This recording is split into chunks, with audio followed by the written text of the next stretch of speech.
दोस्तों, आज मैं आपको जो कहानी सुनाने जा रही हूँ, ये कहानी है जादुई सिलाई मशीन की। तो चलिए दोस्तों, देखते हैं आज की ये कहानी। बहुत समय पहले की बात है।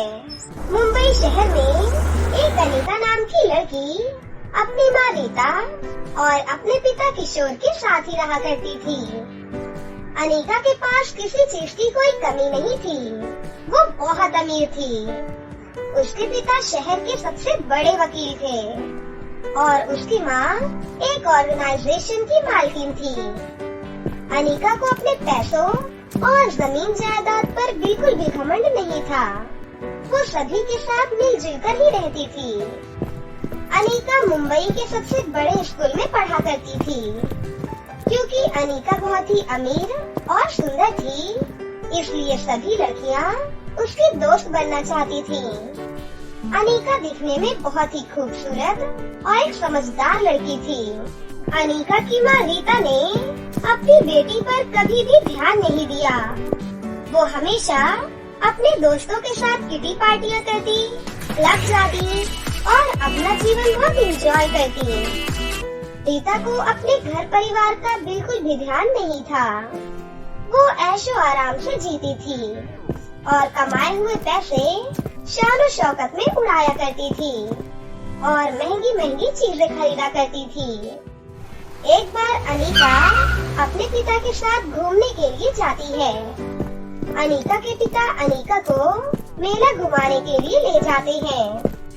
मेले में पहुंचकर अनीता मेले की दुनिया में खो जाती है और वो अपने पिता से अलग हो जाती है। क्योंकि अनीता भी बहुत छोटी थी, इसलिए वो अपने पापा को नहीं ढूंढ पाती और वो चलते चलते एक गंगापुर नाम के गांव में पहुंच जाती है।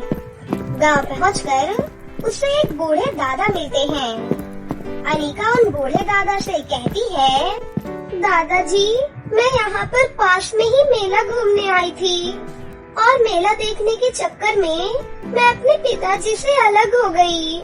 अच्छा बेटी, तुम कहाँ से आई हो? मैं मुंबई शहर में रहती हूँ, लेकिन मेरे पिताजी मुझे गांव में मेला दिखाने और घुमाने लेकर आए थे। मुझे लगता है कि वो मुझे छोड़कर वापस चले गए हैं। ऐसा कैसे हो सकता है भला बेटी? कोई माँ बाप अपनी बेटी को कैसे छोड़कर जा सकते हैं? पता नहीं मुझे, पर मैं अब उन्हें ढूंढना भी नहीं चाहती हूँ। दादाजी, आप अकेले रहते हैं क्या? हाँ बेटी, मैं घर में बिल्कुल अकेला ही रहता हूँ। मेरा एक पीयूष नाम का बेटा था, जिसे मैंने अपनी पूरी जमा पूंजी लगाकर पढ़ाया लिखाया था। वो पढ़ लिख कर अब इंजीनियर बन गया है और विदेश में ही रहने लगा है और मुझे यहीं छोड़कर चला गया। और तो और मुझे एक भी दिन देखने तक नहीं आया बेटा। दादाजी, आपका बेटा कितना बुरा है और आज भी आप अपने बेटे के वापस आने की आस लगाकर बैठे हैं। दादाजी, अगर आप बुरा न माने तो क्या मैं आपके साथ रह सकती हूँ? बेटी, मुझे तुम तो बहुत अच्छे घर से लगती हो। क्या तुम मुझ गरीब के साथ इस कुटिया में रह सकती हो? दादाजी, मैं हमेशा से ही ऐसा ही जीवन जीना चाहती थी। इसके बाद अनीता उन बूढ़े दादा के साथ ही रहने लगती है। अनीता दादा के साथ मिलकर गांव में जंगल से फल तोड़कर लाया करती थी और दादाजी के साथ बाजार में जाकर उसे बेचा करती थी। ऐसे ही दिन बीत रहे थे। अनीता को दादाजी के साथ रहना बहुत अच्छा लगने लगा और वो अपना पुराना जीवन भूल चुकी थी। अनीता को दादा के साथ जाकर फल तोड़ने में बहुत ही मजा आता था। फिर एक दिन अनीता दादाजी से कहती है, दादाजी, ये फल कितने मीठे और रसीले हैं। आप भी खाकर देखिए। बेटा, बचपन में मैंने बहुत फल खाए हैं। अब तो मेरे दांत ही नहीं रहे जो मैं तुम्हारी तरह फल खाकर इनके मजे ले सकूं।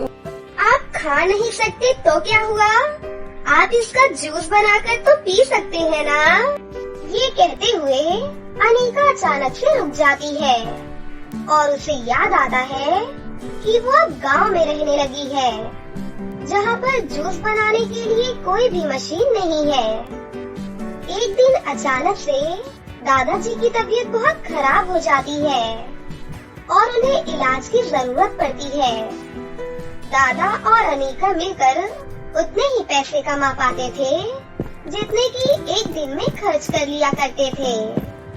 उनके पास कोई भी जमा पूंजी नहीं थी। उस दिन तक अनीका अकेले ही फल तोड़कर बेचने जाती है, लेकिन दादा की देखभाल करने के लिए उसे घर पर ही रहना पड़ता है। तभी अनीका के मन में सिलाई करने का आइडिया आता है और अनीका अपने कमाए हुए पैसों से एक सिलाई मशीन ऑर्डर कर देती है। कुछ ही घंटों में अनीका के पास सिलाई मशीन पहुंच जाती है। अनीका ने अपने बचपन में अपने घर की एक नौकरानी से सिलाई सीख रखी थी। अनीका को छोटा मोटा कपड़ा सिलना आता था। अनीका घर पर ही रहकर सिलाई करने लगती है। धीरे धीरे करके अनीका का हाथ सिलाई मशीन पर बिल्कुल परफेक्ट बैठ जाता है और वो अच्छे अच्छे कपड़े सिलने लगती है। धीरे धीरे अनीका के पास कुछ कस्टमर्स आने लगे थे और अब उसकी अच्छी खासी कमाई होने लगती है। धीरे धीरे अनीका बहुत सारे पैसे इकट्ठे कर लेती है और उन पैसों से अपने दादाजी का इलाज करवाती है। अब दोनों दादा पोती हंसी खुशी से रहने लगते हैं और अब दादा को कोई भी काम करने की जरूरत नहीं पड़ती। अनीका दादाजी का बहुत अच्छे से ध्यान रखती है। ऐसे ही कुछ साल बीत जाते हैं। अनीका के दादा की अब उम्र हो गई थी, इसलिए अब उन्हें इस दुनिया से जाना था। जाते वक्त अनीका के दादा अनीका से कहते हैं, बेटी अब मुझे दुनिया से जाना होगा। तुम्हें तो पता ही है कि दुनिया में जो भी आया है उसे एक ना एक दिन यहाँ से जाना ही होगा। जाने से पहले मैं तुम्हें कुछ देकर जाना चाहता हूँ। मेरे पास एक जादुई सिलाई मशीन है। मैं जानता हूँ कि तुम्हें सिलाई करना और गरीब लोगों की सहायता करना बहुत पसंद है, इसलिए मैं तुम्हें ये जादुई सिलाई मशीन देना चाहता हूँ। ये लो, ये सिलाई मशीन जादुई है। सिलाई मशीन से जो तुम कहोगी वो तुम्हें दे देगी। इससे तुम अच्छे अच्छे डिजाइनदार लहंगे, तरह तरह के ड्रेसेस मांग सकती हो। और इस जादुई सिलाई मशीन की खास बात ये है कि सिलाई मशीन भरपूर मात्रा में स्वादिष्ट भोजन भी तुम्हें देगी। दादाजी, मैं आपका दिल से धन्यवाद करती हूँ। आपने मेरे बारे में इतना सोचा। इसके बाद दादाजी भगवान के पास चले जाते हैं और उसी दिन से अनीका उस जादुई सिलाई मशीन से कहकर अपने लिए खाना मांग लिया करती थी। अनीका एक बहुत ही नेक दिल लड़की थी, इसलिए वो सिलाई मशीन का कोई गलत उपयोग नहीं करती, बल्कि वो उससे गरीब लोगों की सहायता करती थी। अनीका सिलाई मशीन पर बैठकर अच्छे अच्छे कपड़े सिलने लगती है और उसे गरीबों में बांट दिया करती थी। अनीका की जिंदगी का मकसद अब लोगों की सेवा करना और उनकी सहायता करना ही एक मकसद बन जाता है और वो सभी लोगों के लिए भगवान का रूप हो जाती है।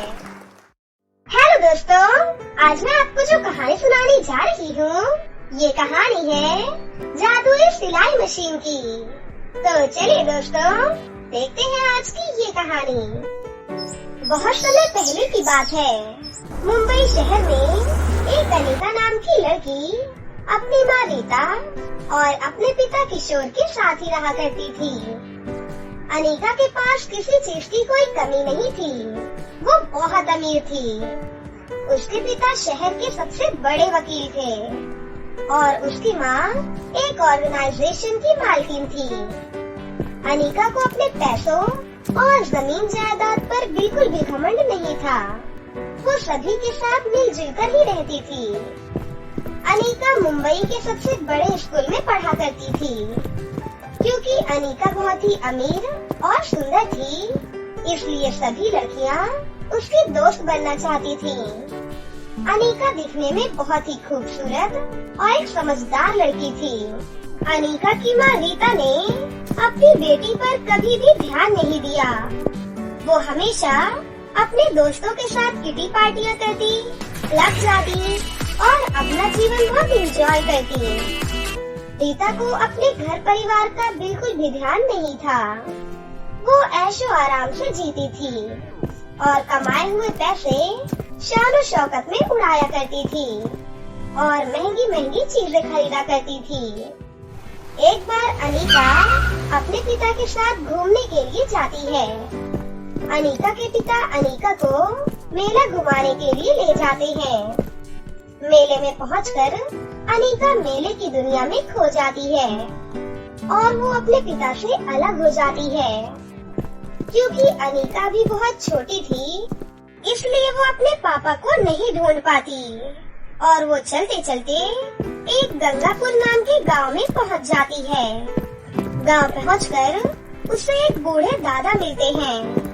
अनीका उन बूढ़े दादा से कहती है, दादाजी, मैं यहाँ पर पास में ही मेला घूमने आई थी और मेला देखने के चक्कर में मैं अपने पिताजी से अलग हो गई। अच्छा बेटी, तुम कहाँ से आई हो? मैं मुंबई शहर में रहती हूँ, लेकिन मेरे पिताजी मुझे गांव में मेला दिखाने और घुमाने लेकर आए थे। मुझे लगता है कि वो मुझे छोड़कर वापस चले गए हैं। ऐसा कैसे हो सकता है भला बेटी? कोई माँ बाप अपनी बेटी को कैसे छोड़कर जा सकते हैं? पता नहीं मुझे, पर मैं अब उन्हें ढूंढना भी नहीं चाहती हूँ। दादाजी, आप अकेले रहते हैं क्या? हाँ बेटी, मैं घर में बिल्कुल अकेला ही रहता हूँ। मेरा एक पीयूष नाम का बेटा था, जिसे मैंने अपनी पूरी जमा पूंजी लगाकर पढ़ाया लिखाया था। वो पढ़ लिख कर अब इंजीनियर बन गया है और विदेश में ही रहने लगा है और मुझे यहीं छोड़कर चला गया। और तो और मुझे एक भी दिन देखने तक नहीं आया बेटा। दादाजी, आपका बेटा कितना बुरा है और आज भी आप अपने बेटे के वापस आने की आस लगाकर बैठे हैं। दादाजी, अगर आप बुरा न माने तो क्या मैं आपके साथ रह सकती हूँ? बेटी, मुझे तुम तो बहुत अच्छे घर से लगती हो। क्या तुम मुझ गरीब के साथ इस... हेलो दोस्तों, आज मैं आपको जो कहानी सुनाने जा रही हूँ, ये कहानी है जुड़वा बहनों के जादुई लहंगे की। तो चलिए दोस्तों, देखते हैं आज की ये कहानी। कुछ समय पहले एक गांव में नैना और सुनैना नाम की दो जुड़वा बहनें अपनी चाची के साथ रहा करती थीं। क्योंकि बचपन में ही नैना और सुनैना के माता पिता की सड़क दुर्घटना में मौत हो गई थी, इसलिए नैना और सुनैना अपने पिता के छोटे भाई श्यामलाल के घर पर ही रहा करती थीं। नैना और सुनैना की चाची मोहिनी बहुत ही चालाक और चतुर थी। नैना और सुनैना के आने के बाद मोहिनी ने अपने घर की नौकरानी को भी काम से निकाल दिया था और वो दोनों बहनों से नौकरानी की तरह काम करवाती थी। मोहिनी की भी एक बेटी थी जिसका नाम कोयल था। मोहिनी कोयल से बहुत प्यार करती थी। एक दिन कोयल अपनी माँ से कहती है, मॉम, मुझे ब्रांडेड लहंगा चाहिए। मुझे अपनी दोस्त रानी की शादी में जाना है।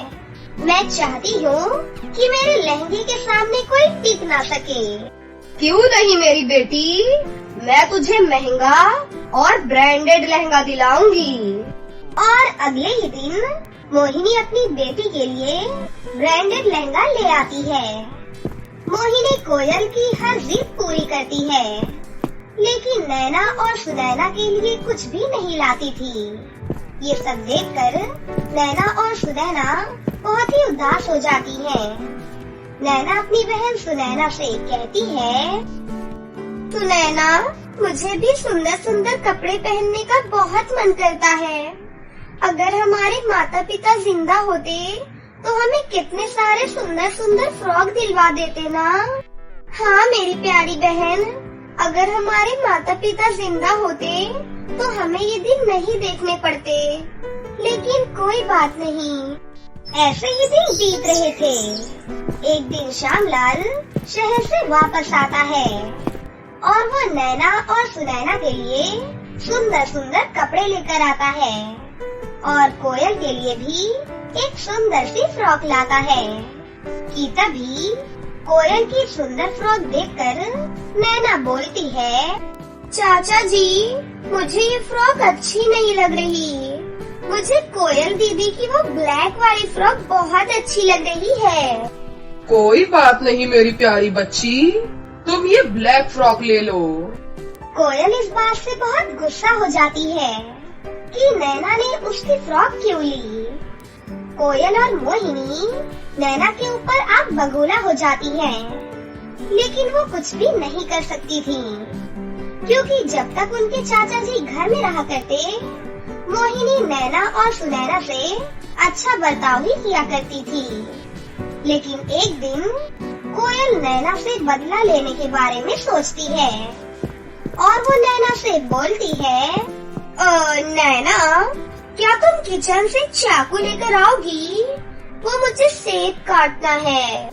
हाँ, क्यों नहीं, मैं अभी लाकर देती हूँ।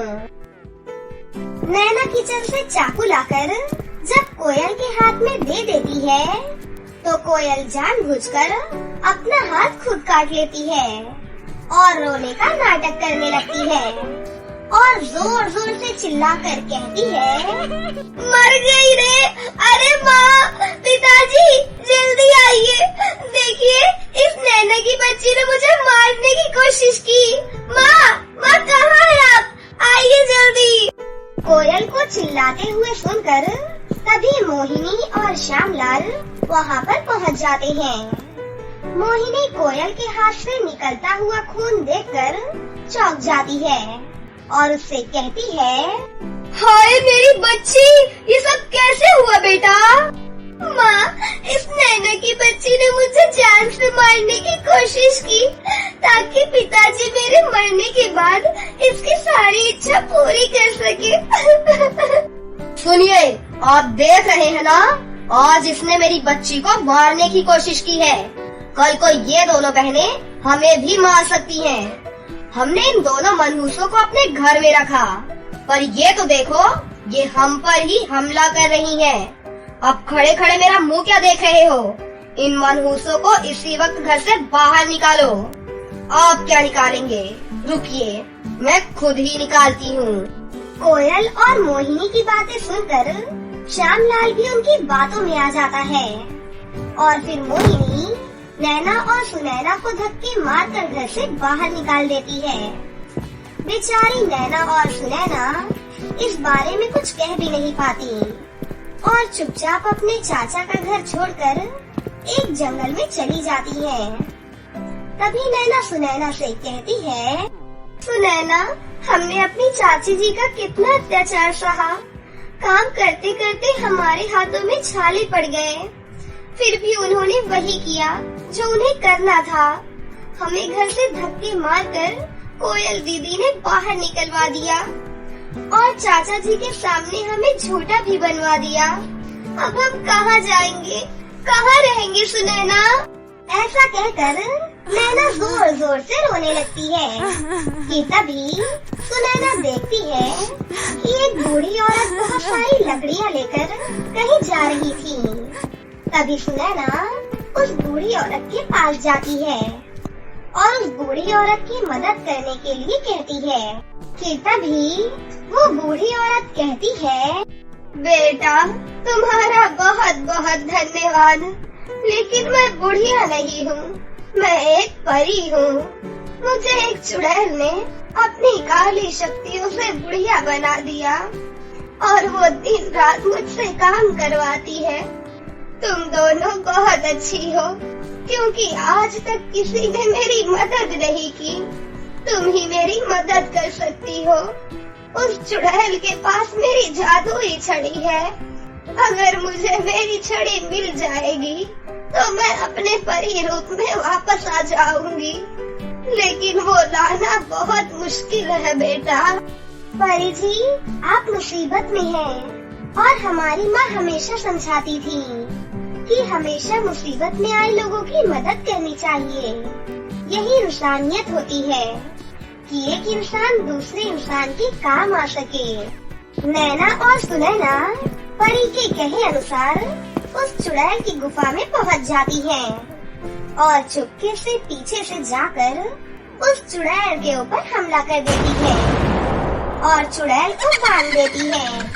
कि तभी वो चुड़ैल नैना और सुनैना से कहती है, देखो देखो, तुम दोनों बहनें बहुत बड़ी गलती कर रही हो। तुम दोनों अगर मुझसे हाथ मिला लेती हो तो मैं तुम्हें बहुत सारी धन दौलत दूंगी। इतनी धन दौलत कि तुम्हें कभी किसी चीज की कोई कमी नहीं होगी। लेकिन तुम उस बुढ़िया परी को ये छड़ी बिल्कुल मत देना। मैंने बड़ी मुश्किल से ये छड़ी उससे ली है। मेरी बरसों की मेहनत है ये।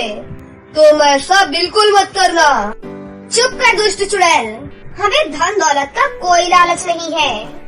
हम उस परी की मदद करना चाहते हैं और हम जरूर करेंगे। इस तरह दोनों बहनें बहुत बहादुरी से उस चुड़ैल से छड़ी लेकर बाहर आ जाती हैं और कुछ समय बाद छड़ी लेकर उस बूढ़ी परी को दे देती हैं। जैसे ही परी को वो छड़ी मिलती है, वो परी वापस अपने परी रूप में आ जाती है और उसके बाद वो उन दोनों बहनों से कहती है, सच में तुम दोनों बहनों ने धन दौलत का कोई लालच नहीं किया और ईमानदारी से मेरी छड़ी लाकर मुझे वापस दे दी। अगर तुम चाहती तो उस चुड़ैल की बात मान सकती थी और धन दौलत ले सकती थी। अगर तुम दोनों बहनें नहीं होती तो मुझे ये छड़ी कभी वापस नहीं मिल पाती। इसलिए मैं तुम्हें 2 जादुई लहंगे देना चाहती हूँ। एक लहंगे से तुम्हें बहुत सारी धन दौलत मिलेंगी और कभी किसी चीज की कोई कमी नहीं होगी। और ये दूसरा लहंगा तुम दोनों की हर एक इच्छा को पूरी करेगा।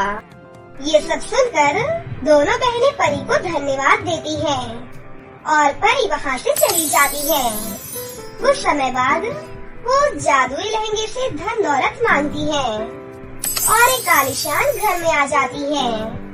ये देखकर वो दोनों बहनें बहुत खुश हो जाती हैं और दोनों बहनें हंसी खुशी राजकुमारियों की तरह उस घर में रहने लगती हैं और अनाथ और बेसहारा लोगों की मदद करती हैं।